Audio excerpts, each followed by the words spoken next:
He brought people into government who did not believe in his vision. So wakakuja wakakoroga serikali yake. We cannot make that mistake. And I want to confirm, because some people wanasema, oh, labda president anataka handshake, oh, Riggy G hataki. Let me tell you, President Ruto is even more strict about this handshake nonsense than I am. He cannot accept. The handshake experiment was the worst thing to happen in the politics of this country. And there is no leader who has won an election with a comfortable margin who will be out of his mind to go and bring his opponents to come to his government. That would be making democracy nonsensical. Why do we go for elections? Kama tunaenda uchaguzi, ati wale wameshindwa, ati wanaingizwa ndani. Then iko haja gani ya kuzubua raia? Si tuachane na mambo ya uchaguzi, tuite wazee nyumba 10 wagawe viti. Wasema mimi Hassan Joho nikitaka kuongea, mimi I don't even dream of engaging with them. Ati huyu akitaka aje ongee sio na mimi niongee na Ruto nini? Yani at this time 2021 you are telling me my solution is a wheelbarrow. We have a choice to make either decision to reject over 60% of these names or give President Ruto his skunk. Let us not interfere with it. We give it to him. He has asked for it. Let us give him his cabinet. We know he's going to run the government from State House. These are not people who can run a government. Apart from a few individuals who are not even more than 8, the rest are incompetent, unqualified, have integrity issues, are people who cannot deliver this country from where it is to the next level that we want the country to move in. Na hawa watu nitawakalia ngumu. Bana. Bana.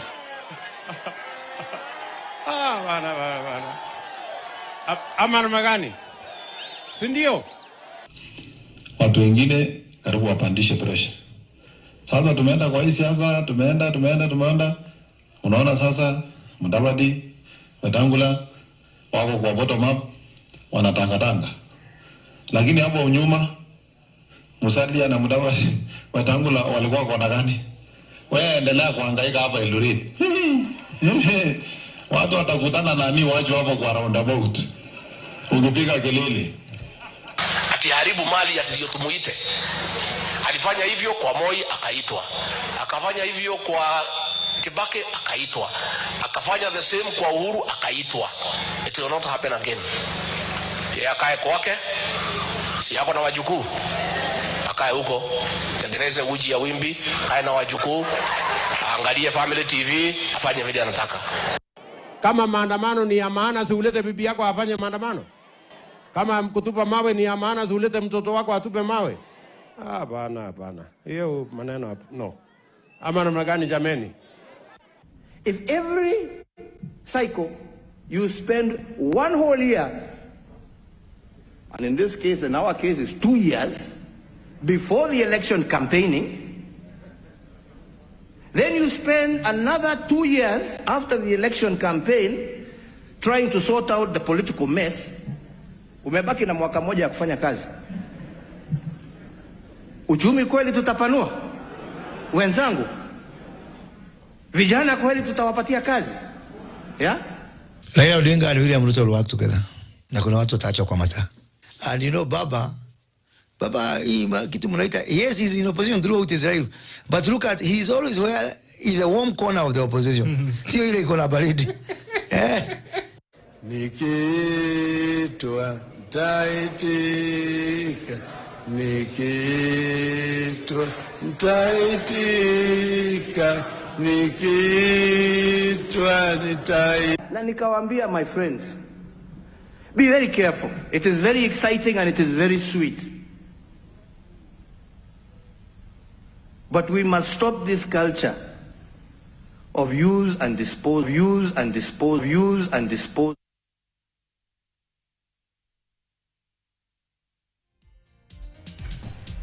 All right, and that's now the juggling act. Nikitwa Jaitika. As you can see it here, my director will just put it back. No, maybe, yes. As far as ODM and Ruto cabinet is concerned, ameitwa. Ameitika. Ameitika. Let's hear from Kipruto Arap Kirwa. Well, Deba, let me start. But anasema hajaitwa. There has been no... I think all the habits that I had, because just to resonate with what Dr. Martin Olo said, we are giving political solutions to problems that are not really political. This is just like you have a headache, then you take Maramoja or one of the tablets of Panadol.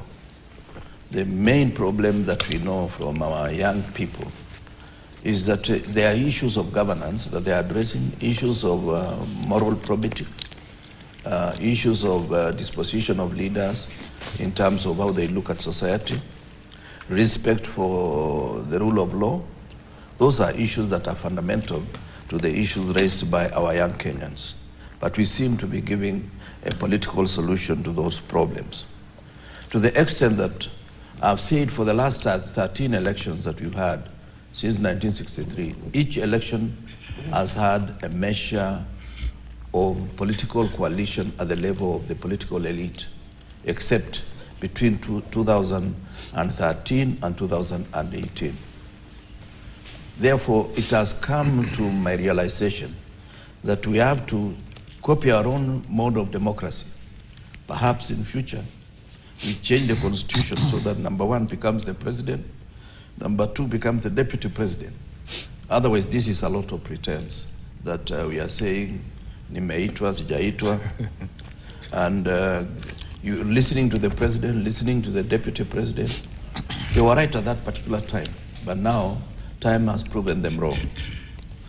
When you look deeply into this coalition now between ODM and Kenya Kwanza coalition, it is clear the 2007 scenario is coming back 20 years later. This is the former colleagues in ODM. President Ruto was part of the Pentagon, and Raila was the chair of that particular, the captain of the Pentagon. So if you are to check, it is likely that the areas that were blue at that time are going to remain blue or take another color. The only dimension that is a bit unique is the presence of Kalonzo on the other side of the equation. Otherwise, it is almost clear there is going to be a repeat of 2007, and I hope it will be a repeat of that formation without, of course, violence that visited the country at that particular time. The second issue that you realize is that we have taken the public for granted. Now imagine the kind of insults that we visited on each other in the run-up to the last general election, and how those positions now have changed. And some of the clips, and I'm happy, I think your editor is very good, to have given us a snapshot of what people are saying against each other, either towards the election or immediately after the election. And what is happening now is totally the opposite. Prime Minister Raila really cannot tell us that all those 4 members went to the government without his knowledge or without presenting the list.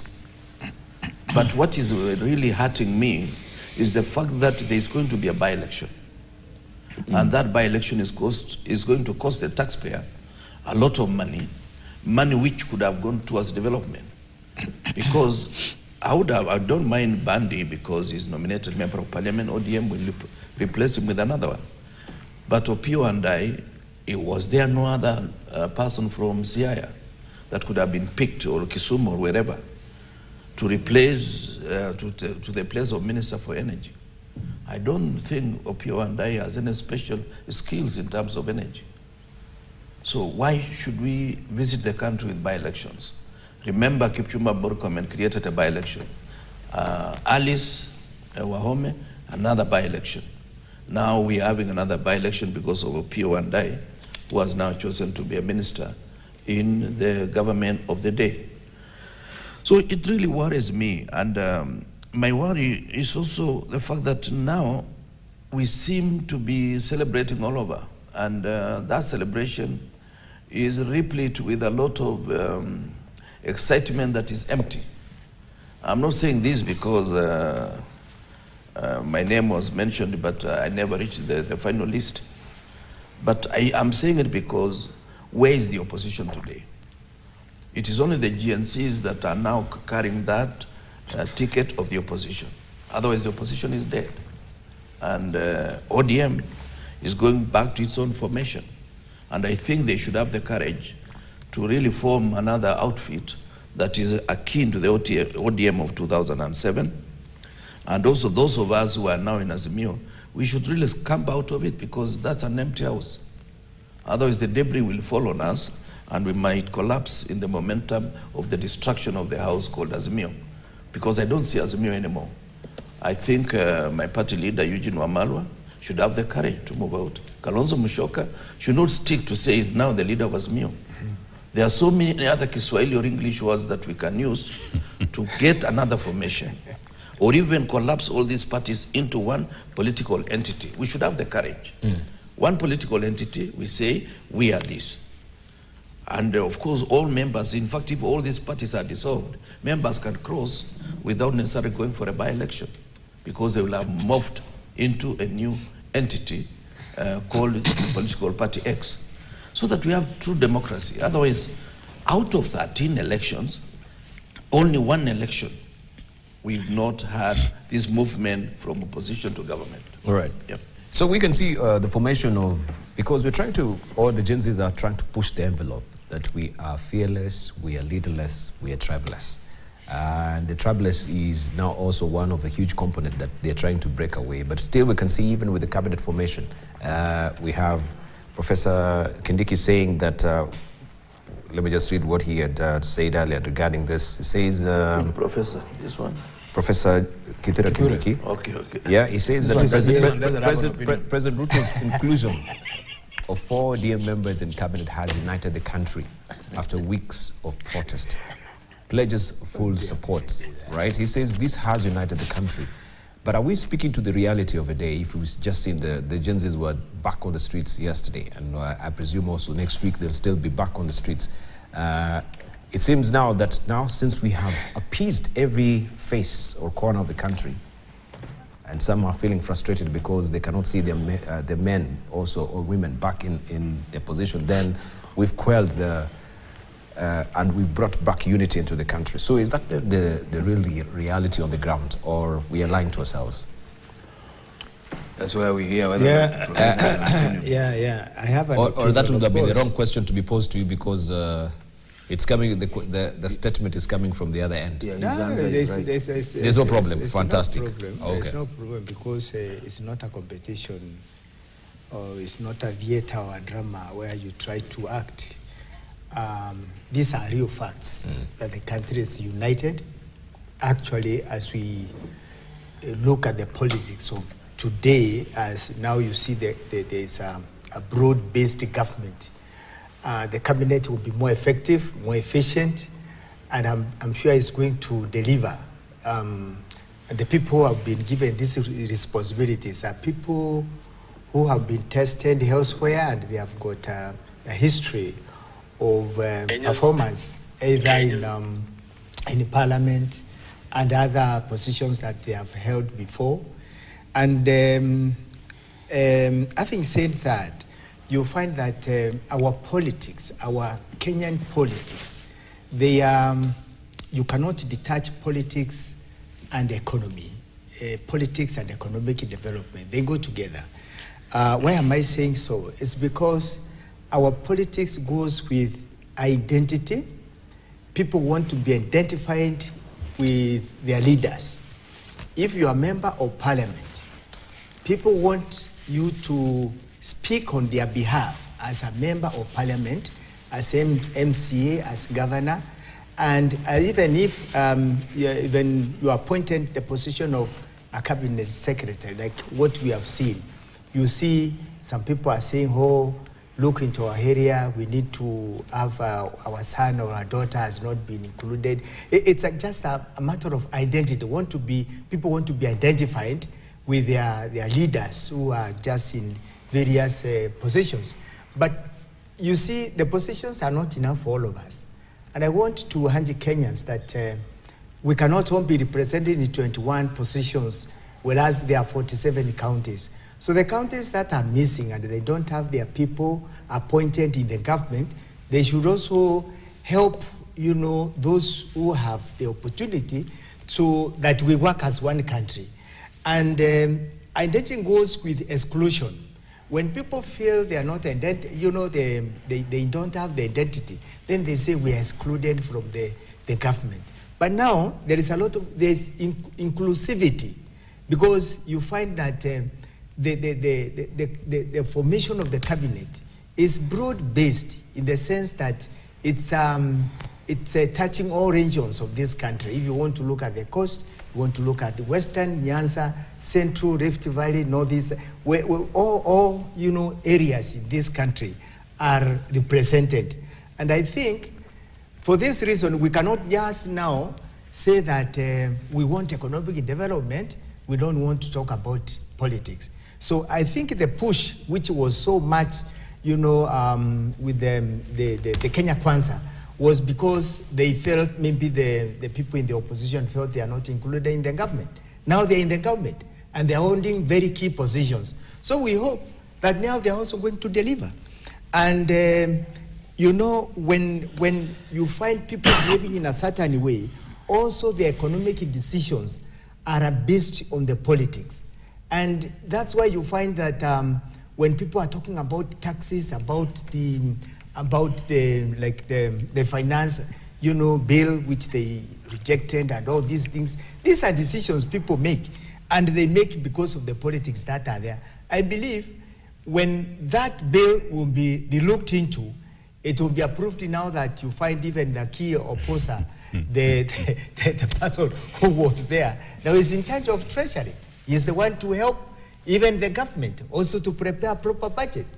And I think, to me, this is a very positive move, and I think it's going to unite Kenya because people feel that they are included in the decision-making in this country. And we feel united, so that as we move forward, the economic decisions that we are going to make in this country, they will be rational, that are there, and to focus on the needs of wananchi. So I believe that now, going forward, other issues that were raised and maybe they have not been addressed, they are going to be addressed, and I think they are going to be sorted out in the near future as we move forward. Because the governance and leadership is not something that happens at once. It's not an event. So it's a process.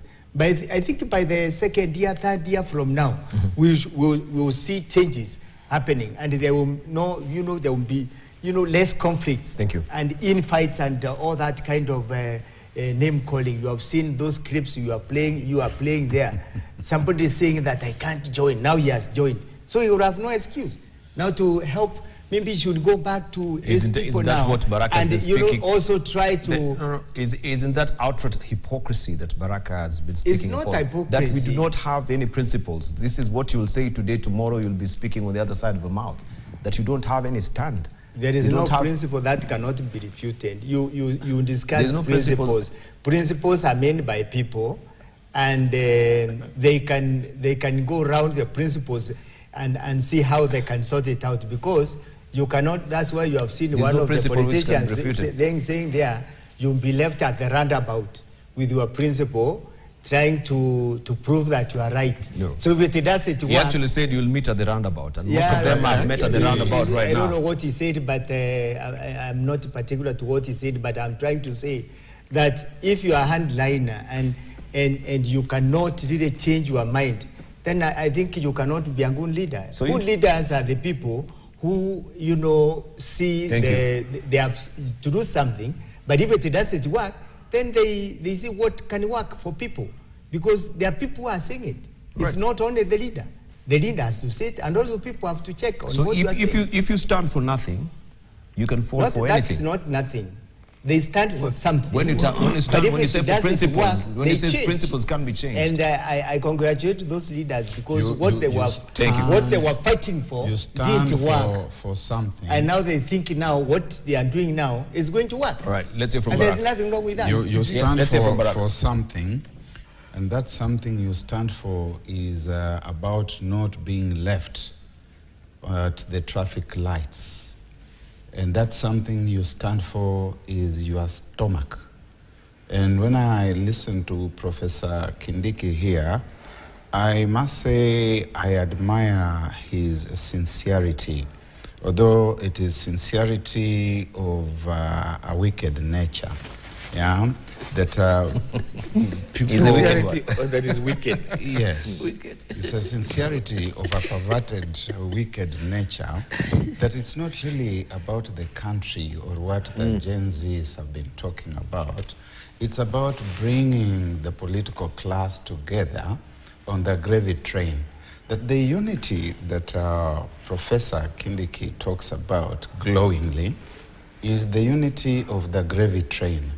And who is on the gravy train? It's not the unity of accountability, it's not the unity of good governance, it's not the unity of the reform agenda that we are talking about.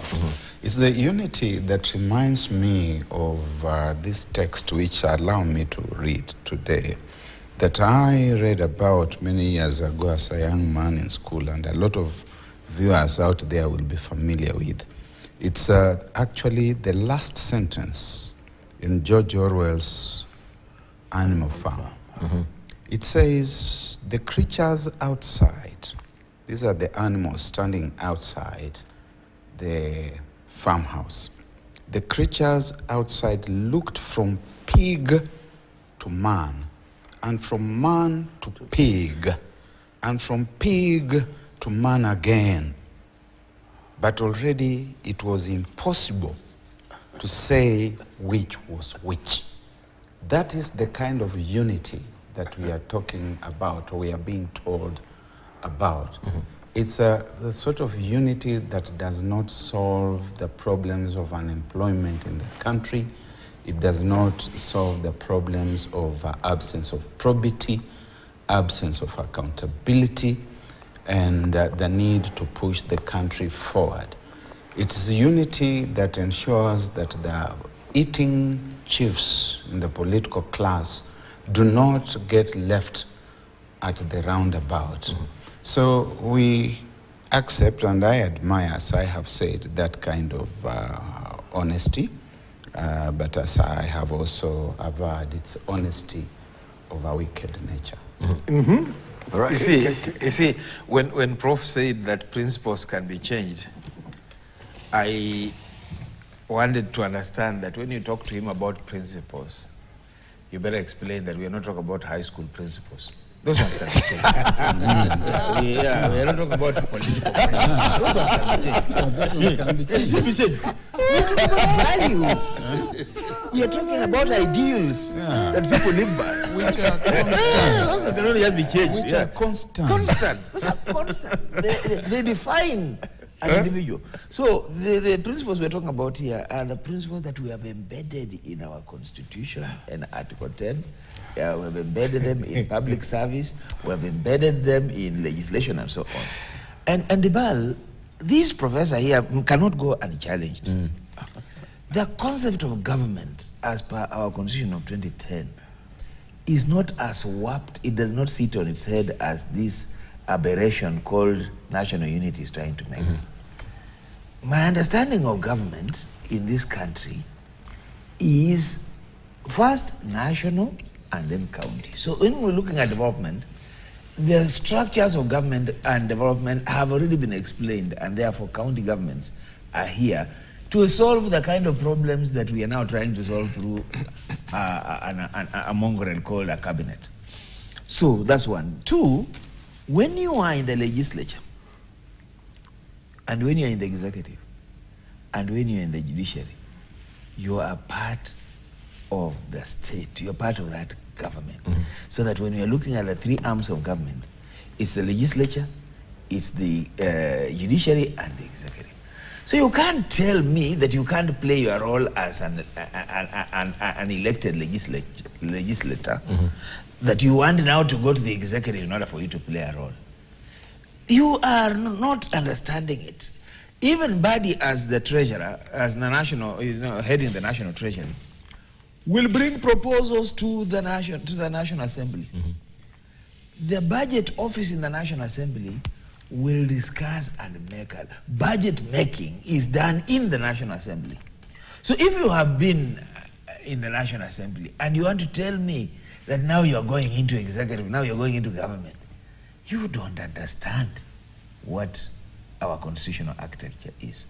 And so when you look at this whole thing, when a leader of my minority, who essentially is a part of our governance, says that I'm now leading minority to go and be in the executive, it means that that fellow does not even understand the constitution, does not even understand the law. Because you are actually playing in a presidential system. There is nothing like opposition, and there's nothing like in government. What you have is the majority, and you have the minority, and both are important.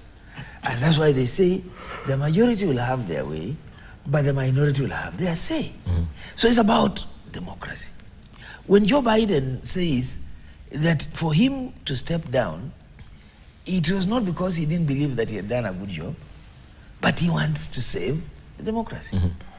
And therefore, it's important that the party called the Democrats say, look, for this time, Joe, you've done a good job, but we don't believe that you are a guy that we want or will help us to fight the Trump that we know. So you change the team.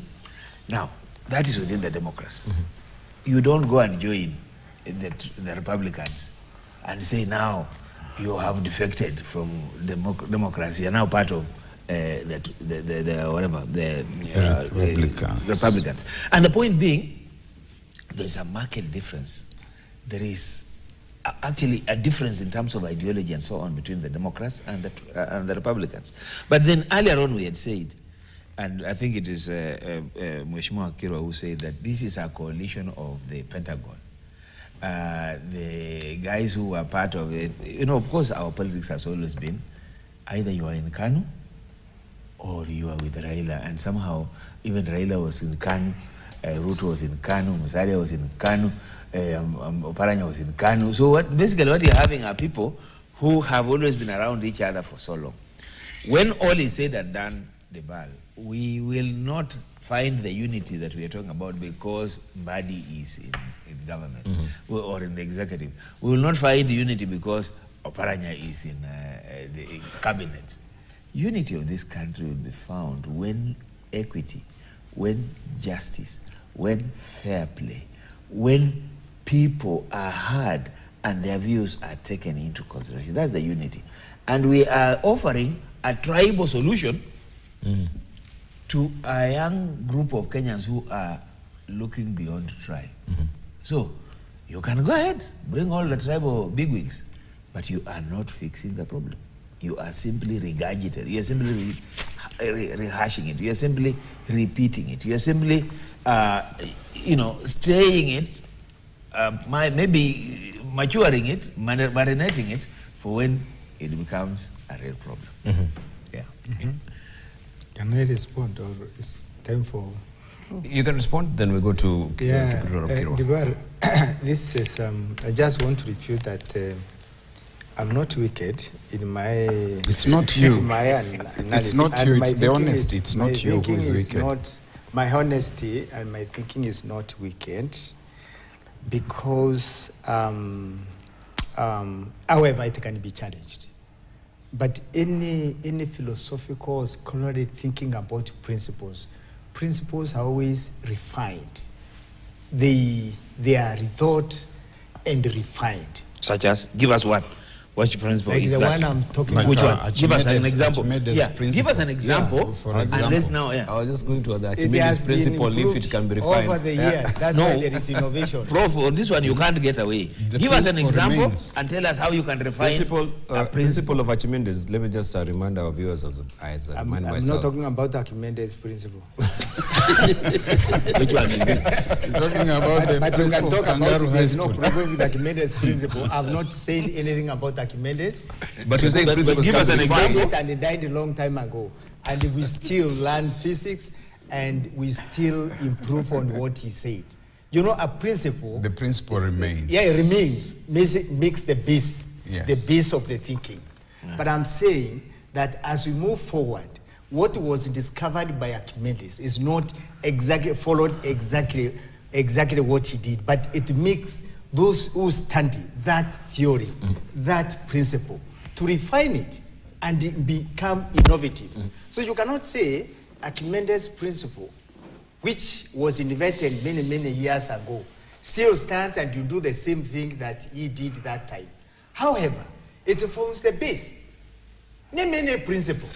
No, what you say, tell us how you can refine a principle. How you can refine it? Yes. Give an example. Yeah. Creativity. So now this is innovative. So today, this one of jumbling together. Today, if I say something here today, tomorrow I'll think about it and say, that was not well refined.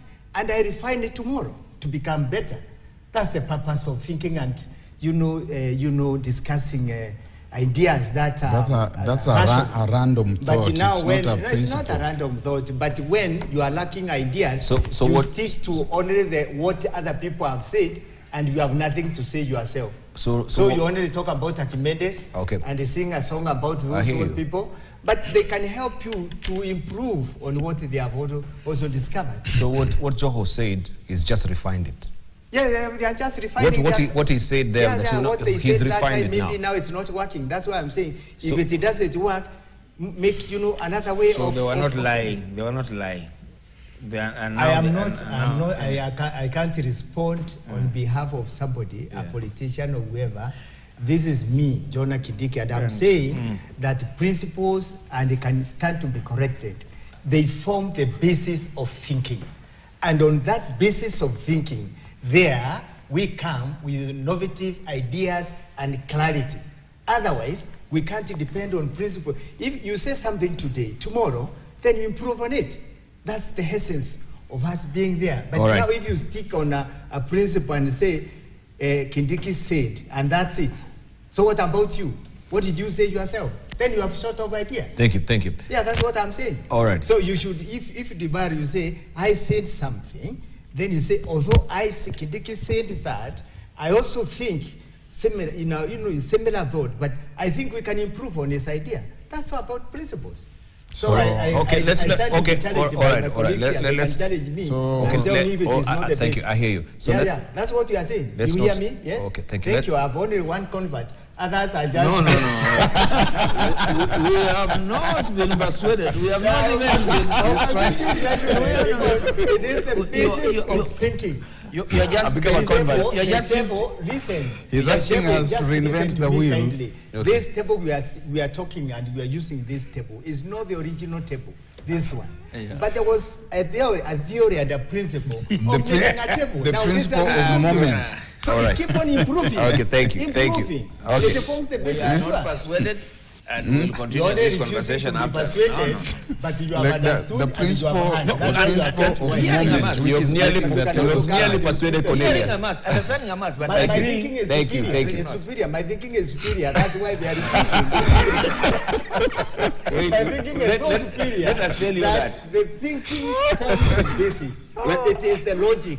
Okay. The base you are thinking. So if the logic cannot change, then you are not a thinker. Prof, the day you are thinking will be superior, we will what other people are saying. And my thinking is now I move from there to bar. It's a bit superior. So let them remain there. All right. Let's leave it at that. Let's move on. All right. Let's leave it at that. My thinking is a bit junior. Okay. Let's move on. All right. I wanted just to ask. Another convert. Another convert is on the way. All right. So Thank you, Prof. But you will be converted. Thank you. All right. I want us to pick up because there has been also a petition that they were seeking a referendum. And we have, in a matter of the interpretation of application of Article 1, 399, 148, and 193 of the Constitution, we have almost 14 petitioners who are seeking that the President and the Deputy President should be given a vote of no confidence through a referendum. You privy to that particular? Yes. I've seen. And they say the Republic of Kenya is a proud member of a family of nations, not because of its vast natural resources, riches, or its geographical size. I'll just go to the meat of it to save time. And they're saying the Constitution of Kenya provides for the termination of the tenures of elected officials who violate the Constitution's abuse of power or turn out to be incompetent. With regard to the president and deputy president, their terms of office may be terminated indirectly through impeachment proceedings in parliament or directly by the people through a referendum. Given the capture of parliament by President Ruto and his Kenya Kwanza coalition, the petitioners herein, have invoked the direct avenue to remove President Ruto and Deputy President Gachagua through the exercise of the sovereign power of Kenya in a referendum that should be held by the end of October 2024. This is the principal issue in this petition, whose hearing should be expedited as a matter of the highest national priority.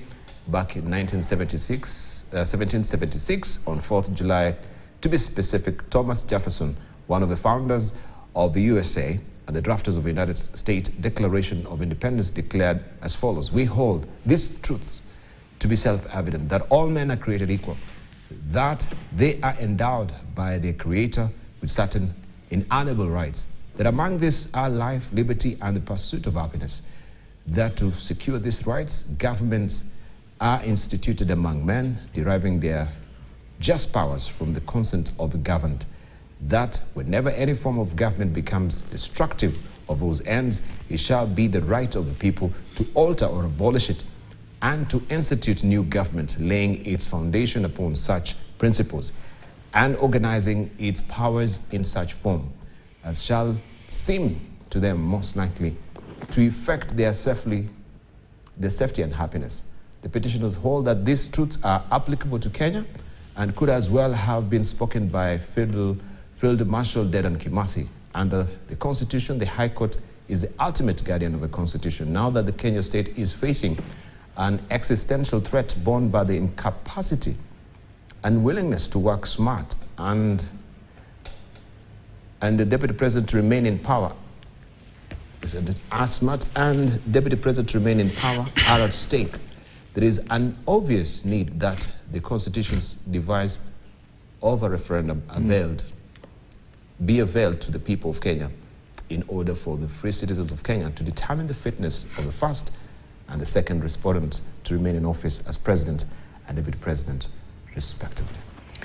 Does it hold water? It does hold water, and it's a direct response to Raila and others who say that Gen Zs are saying Ruto must go. Then what? Then what? The people of Kenya, in their sovereignty, in their exercise of their sovereignty, have devised mechanisms around which they can always express themselves. So if Kenyans petition for a referendum as opposed to an impeachment process through the legislature, that is a right that is enshrined in the Constitution. So yes, it's a mechanism through which you can have a vote of no confidence in a presidential system. Otherwise, if it was a parliamentary system, you go to the parliament to express that. So our Constitution allows people at any time to recall their leaders, to recall their elected officials and so on. So the president and his deputy can be recalled. The member of parliament can be recalled. The senator and all those other people, including the members of the county assemblies, can be recalled. So that is a mechanism, a tool that's available. And so it's not idle to seek such an interpretation in the court of law. So what is the likelihood of it really flying in light of what is really going on in the country with the call for Ruto must go, which is heightening day by day, and now there seems to be, of course, this particular avenue that is provided by the Constitution? Of course, there are challenges. The challenges is that first of all, it's an arguable constitutional case. That yes, those people are making constitutional arguments, and therefore they are right to litigate around them in the court of law.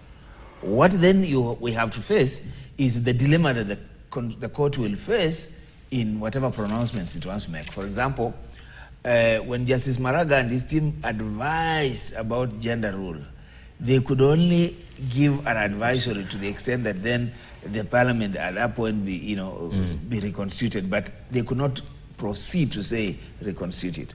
In this particular one, for a referendum to happen, there is a process to it, in which IEBC is a key player.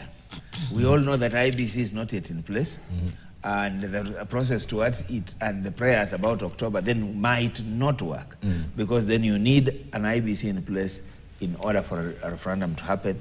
Therefore, you need a little bit more time.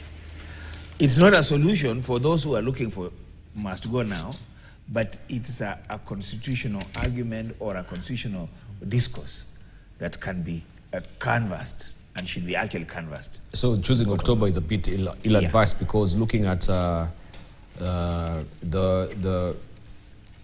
arrangements around regarding also IBC, as you said, the picking up the commissioners, the vetting, the whole process might not be very apropos and fall into place within October. So if they extend the date or the month, and perhaps even by the time the matter is heard and complete, that October will be here, and perhaps IBC might be in place and so on. The point for me is that they have a case, and yes, both the president and his deputy can be recalled, and there are two avenues: a referendum or the impeachment process. So in proving the incompetence, will that be a challenge? No.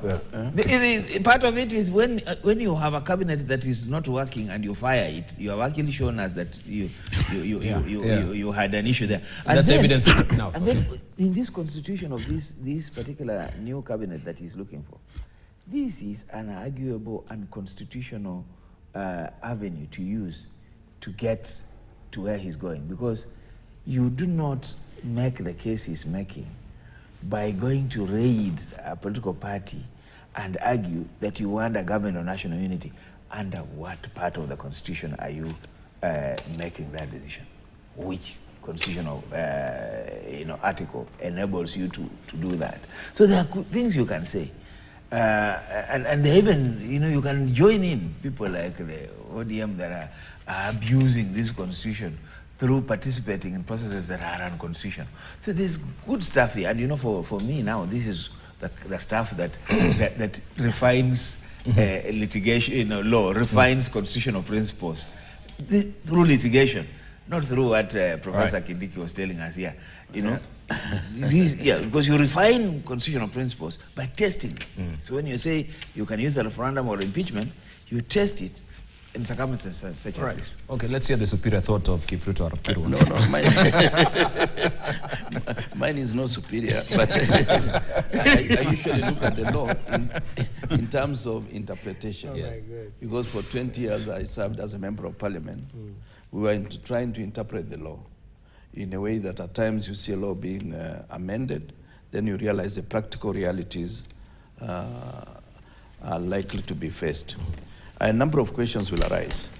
When you recall the president and his deputy, of course, you are precipitating a by-election at that particular level, where the Speaker for National Assembly will act and now prepare for a by-election. The first question is, are they qualified to run in that particular by-election? Because there is no constitutional provision. It is the impeachment that may deny somebody to run, but I don't know, when you recall them, whether they qualify as candidates for the next, for the subsequent by-election. The second question that is also of import is that most of these young men and women who have been in the street are likely to cause serious political revolution. And I would urge the government of the day to make sure that they are registered as voters, because in the last election, there were people who took votes, but they did not vote on the subsequent election. And most of these young people were not even interested in taking votes. And this time, I'm sure, they are very keen to take votes and also to make a difference in the political decision of their country. Now, if it was to be next year, the 2026, I'm sure not many of them will have been registered, because the normal registration process is not yet on. And of course, I'm sure some of them need to have their IDs, and that process is also being slowed for some reason or the other. And those are very important decisions. And the third issue is that I'm always hesitant to want to experiment on such a magnitude of issues that we impeach the president and the deputy president and therefore create a vacuum and of course create a national, what do you call it, some kind of tension, some kind of anxiety, and that anxiety may precipitate other things that may not be very, very neat because we are still experimenting on our democracy. The best way would have been for us to think of retooling the same constitution to allow opposition of the official opposition to be strong in such a way that whoever is number 2 is truly the leader of official opposition in one way or the other. So that, because you see, at the risk of being made mincemeat by Dr. Olo, I hope you will agree with me that when you look at the American Constitution, part of which you are reading, and you look at the Constitution of 1963, and you look at the system that we have today, it is some kind of mongrel. You are between America and British. And part of it was done in Naivasha, where they wanted to fix Raila Odinga, and therefore, but Raila Odinga accepted because he realized there was no need for that particular contest. So we are not parliamentary system and we are not fully presidential. We are somewhere in between. And my take would have been, let us have the courage to encourage opposition to have strong offices so that it becomes, somebody in the opposition is reluctant to move to government because you've seen all these are job seekers. And keep the job seekers in the opposition and make them slightly more comfortable than they are today.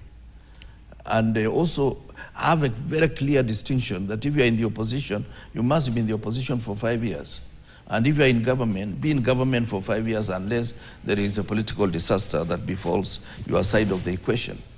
Because I see democracy in Kenya has not been fomented to the position that we respect institutions. Because you see, Dibal, the first thing the president did, and he's the one who invited GNCs to the street, to take away opposition leaders, starting with UDM, then Jubilee. All the independents are already in government, except I think one independent member of parliament. Now, all that shifted the majority, because actually we were majority, Azimio was majority, with the 177 members of parliament. But that was put upside down, then the majority in parliament became the minority. Otherwise, Opio and I could have been majority leader in parliament because we were majority at the beginning of time. Now, when the opposition parliament was muscled, and all institutions that are constitutional offices were also muscled, then the president invited GNCs to occupy that space. And as I said earlier, he was going to visit the media, and of course you saw this week that media was properly visited to the extent that you are not covering any of the stories. Are those hallmarks of a dictator? On to that, you'll tell us complete. more. You know, if you want to know a dictator, we need to take a short break. Okay. Allow me just take a short break because I can hear also that song is playing in my head. And of dictatorship? Not on the date. The break is calling me. Ikinita. Take a short break. Ikinita. Kazi ya Ruto. We'll see you on the other side of the break.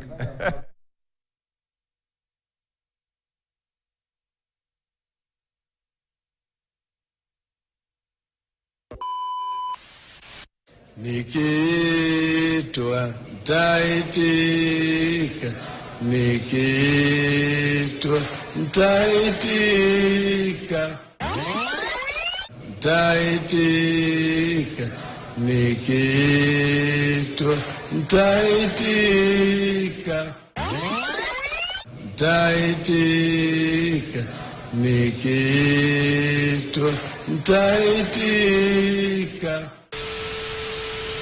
Nikiitwa nitaitika, nikiitwa nitaitika.